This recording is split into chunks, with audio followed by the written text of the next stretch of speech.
Et de retour sur le plateau donc pour la dernière partie de notre émission, la partie débat. Et comme on a donc dit, on va parler de la 76e session de l'Assemblée générale de l'ONU qui s'ouvre demain, et la participation bien sûr de l'Égypte, et avec des dossiers très importants qui seront discutés.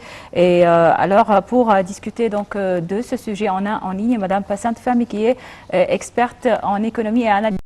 Bonjour Madame.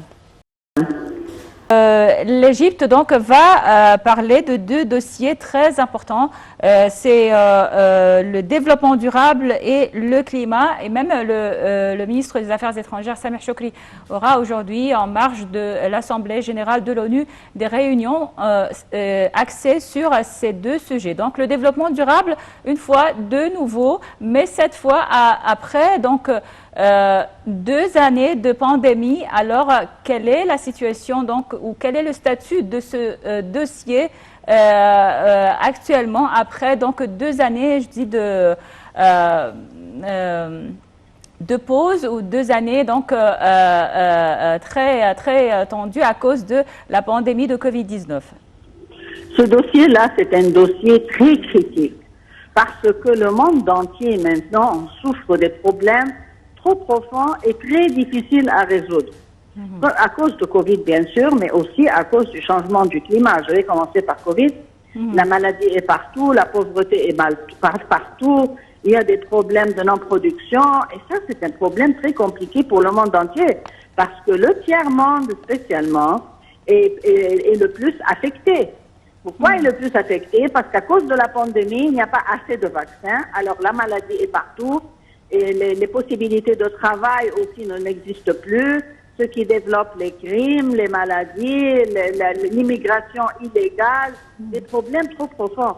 Mais durant cette période, à cause de ces problèmes-là et à cause du changement du climat, je vais en parler dans 2 minutes, le monde est devenu un seul pays, c'est-à-dire ce n'est plus le temps que chaque pays résout ses problèmes toute seule.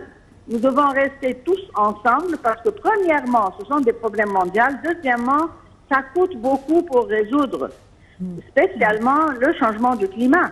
Le changement du climat va affecter le niveau de l'alimentation sur la Terre et nous aurons beaucoup de problèmes, surtout dans les pays pauvres. L'Égypte a une expérience excellente à raconter à tout le monde.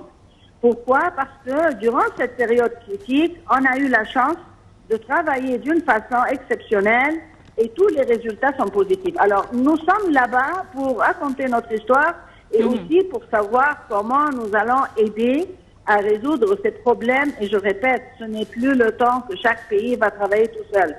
Nous devons avoir tout d'abord des groupes régionaux et aussi des groupes mondiaux. Et je pense que cette année, les discussions vont être très critiques, très professionnelles, mais trop profondes. Mais le sujet le plus compliqué, c'est qui va, résoudre le problème de financement. Parce que le changement et trouver des solutions à ces problèmes, surtout le changement du climat, l'alimentation, l'immigration illégale et les maladies, ça va coûter beaucoup. Alors, espérons que cette fois-ci, le monde en reste ensemble et trouve des solutions faisables. Et je répète, l'Égypte a une expérience exceptionnelle à raconter à tout le monde. Docteur Passante Fahmy, la pandémie de la Covid-19, on peut dire qu'elle a dévoilé le vrai visage de l'assistance internationale. Comment trouvez-vous la disparité de l'aide offerte par les grandes puissances et surtout les instances internationales aux pays les moins nantis? Écoutez, madame, ça c'est un problème, honnêtement, politique, économique, social, c'est très compliqué. Mais le résultat, c'est comme je ne vais pas utiliser le mot catastrophe, parce que si le problème ne sera pas résolu mondialement, chaque pays du monde est inclus, comme on appelle, même les pays les plus avancés vont être touchés. Ça, c'est un problème mondial et les pays pauvres ne sont pas la cause. Alors, nous devons trouver des solutions parce que autrement, ça sera honnêtement un problème trop compliqué sur le niveau mondial. Parce que vous voyez, le voyage est difficile, le commerce est difficile, le développement économique est difficile. Alors, on ne peut pas continuer comme ça. À un certain moment, ça sera vraiment sérieux.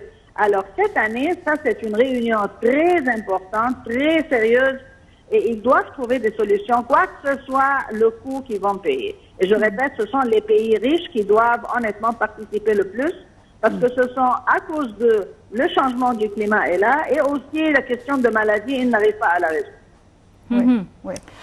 Vous avez dit donc que le changement climatique affecte surtout les pays pauvres, mais cette année-là, on a assisté donc à des catastrophes naturelles à cause du climat dans des pays riches comme les États-Unis, les incendies aux États-Unis, les inondations en Allemagne, alors des pays de grands pays, de grande puissance qui ont été affectés par le changement climatique.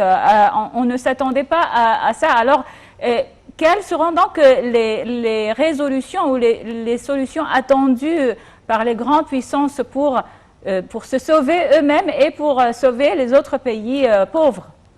S'ils veulent vraiment résoudre, ils vont payer un coût très élevé.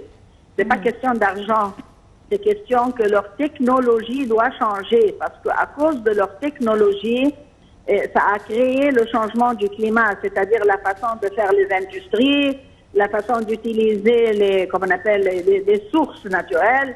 Ce sont eux qui sont la cause de tout ce développement-là. Alors, ce sont eux qui vont payer. Mais je répète, c'est un prix très grand parce que pour changer la façon de faire l'industrie, de faire le commerce, de faire les moyens de transport, les avions, les voitures, c'est un très grand changement sur le niveau scientifique et technologique.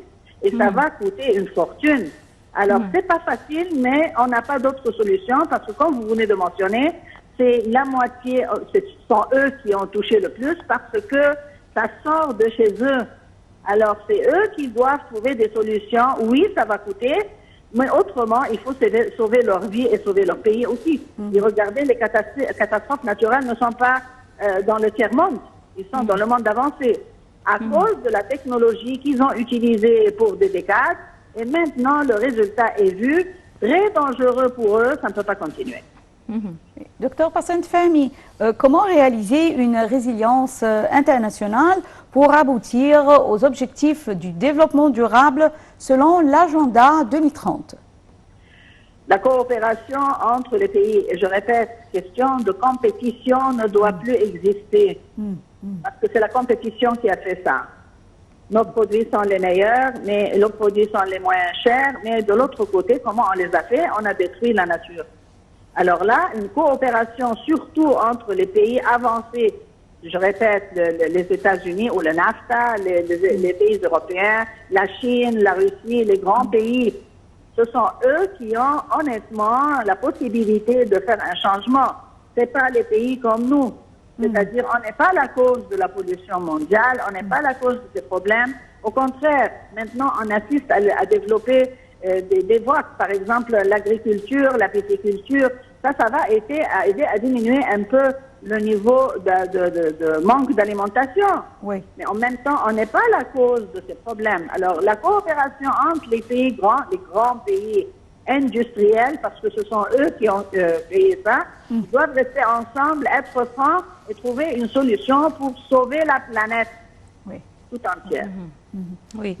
Alors, outre le climat, donc, qui est un sujet très important et qui freine le développement durable ou le développement dans plusieurs pays, comme on vient de dire, et il y a d'autres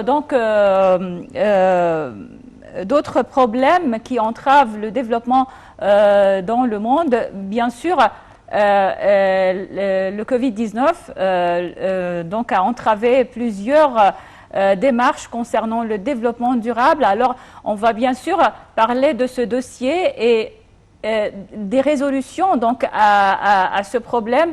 Il n'y a maintenant que la vaccination, mais la vaccination, comme vous le savez, donc, elle n'est pas donc disponible ou abordable dans tous les pays, pour toutes les classes de la société dans plusieurs pays. Alors, comment donc résoudre ce problème et la participation des grandes puissances?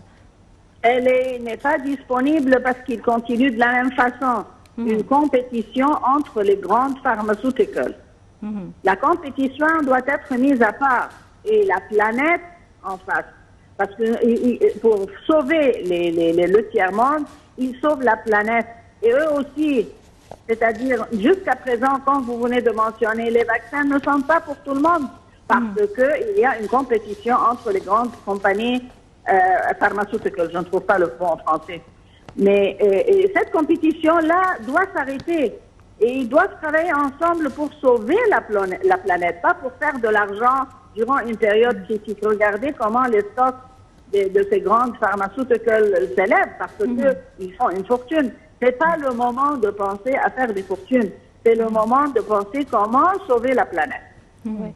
Docteur Passant Fahmy, quels sont les projets adoptés par l'Égypte et qui vont de pair avec les objectifs des Nations Unies pour le développement durable?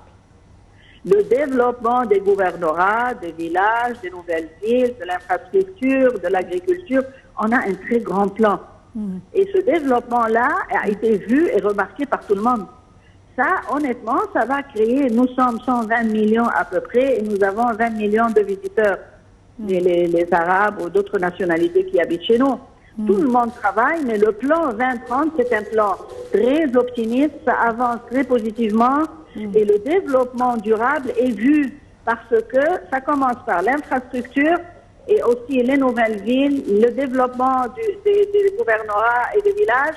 Mais le plus important, que tout ça s'est fait avec des livres égyptiens, des employés égyptiens, des ingénieurs égyptiens et de la matière première aussi, et qui viennent des usines égyptiennes. Ça, c'est un point très positif et très fort parce que l'économie est en train de tourner 24 heures sur 24 heures. L'argent passe d'une main à l'autre et ça développe le niveau de vie, le GDP, le déficit, le niveau d'inflation, le niveau de chômage. Tous les indices sont vus et sont positifs. Et aussi les Nations Unies, on en parlait plusieurs fois de nos plans, que ce sont des plans honnêtement qui doivent être appliqués par beaucoup de pays, surtout les pays africains et les pays dans la région. Ça commence par la Libye, le Soudan et d'autres pays, l'Irak, la Syrie, le Yémen. Nous avons un plan très bien préparé, très sophistiqué et très bien suivi. Monsieur le Président suit le plan jour par jour, je ne veux pas dire minute par minute, et tout le monde travaille, comme on appelle, par terre. C'est-à-dire que ce n'est plus le temps de rester dans des bureaux.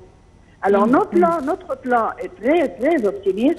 Il avance d'une façon très positive et c'est vu par tous les indices, que ce soit nos indices ou les indices du monde entier.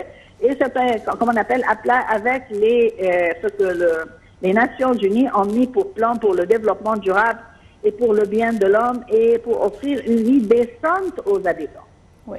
Docteur Passant Fahmy, experte en économie, nous vous remercions infiniment pour ces explications. Une très petite pause et on se retrouve tout de suite.